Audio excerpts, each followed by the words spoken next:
Season 52, War number 7. Today we've matched up against NT06, and the bands are Ironheart, Lady Deathstrike, Silk, Spider-Man 2099, and Luke Cage. My team today is a Mega Sentinel, Morbius, and Crossbones, and today I'm going to be what is now seemed to be called a Pathfight Demon, because I do not have any mini-bosses this war, just some path fights, some pretty cool Morbius fights, mainly, and yeah, we're going to use Bones for one fight, Morbius for two, and a Mega Sentinel for the final fight, and yeah, we're going to start with this spot on path 4, and I'm not a very good Crossbones player, but I get the basics of him, the basics enough to make this fight relatively easy, so yeah, it's going to go pretty well.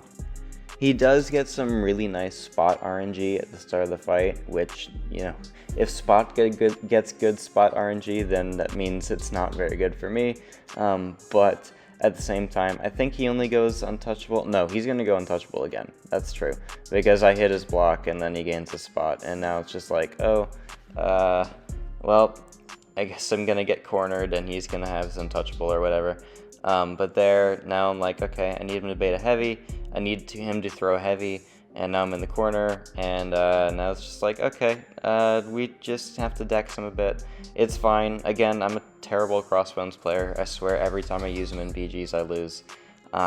But he's about dead. I think I'm just going to get him with an SV1 if he ever dashes at me, and then I'm not even going to use an SV1. We just do a few mediums, and then yeah, he's dead, so it's fine. I didn't need to be a good Bones fight player to use him for just one fight. So next up we fight a Clairvoyance on node 13, and let's see, this fight, I didn't play perfectly. I should have been able to kill her in 1SP2 if I managed Inequity and the weakness a bit better, which I guess I can't really manage Inequity. She's always placing debuffs on me, but I could manage the weakness a bit better. Because my SP2 is going to do like way less damage than normally it would, just because so much inequity and weakness. So yeah, I dropped that, and it only does 115,000 damage, which that's just not much in Morb's perspective. So we just go for a medium there, and then yeah, she's dead right after. So very, very fast fight, but it could have been in 1 SP2. And then the same thing's kind of going to happen for this Rintrah fight. Like, it could have gone a lot faster if I just played it better. But I didn't. Either way, we're just going to hit him, get the Fervor up. Unfortunately, it doesn't get neutralized. If it did, then we would get the passive, and then we'd be able to glide a lot more. But that's fine. See, he's in the corner now, and what I should do is counter his special with a heavy. Because I need to get his mystical charges down. So here I'm like, he's not going to go unstoppable. Yeah, he does. So I'm like, well, I kind of forgot like the whole thing you're not supposed to do against Rintrah, which was hit him in the corner when he's above 10. So now I'm like, okay, well, I guess I'll just knock him down real quick. And now I need him to throw a special. He finally does. And then I'm going to drop the SP2 with a lot less bleeds than ideal. It was only 13, but it still does a lot of damage. Heals me back up to full. And then we're going to go for another medium there. And then I'm going to kill him before I can get to another SP2. But like, yeah, I made the fight way longer than it needed to be.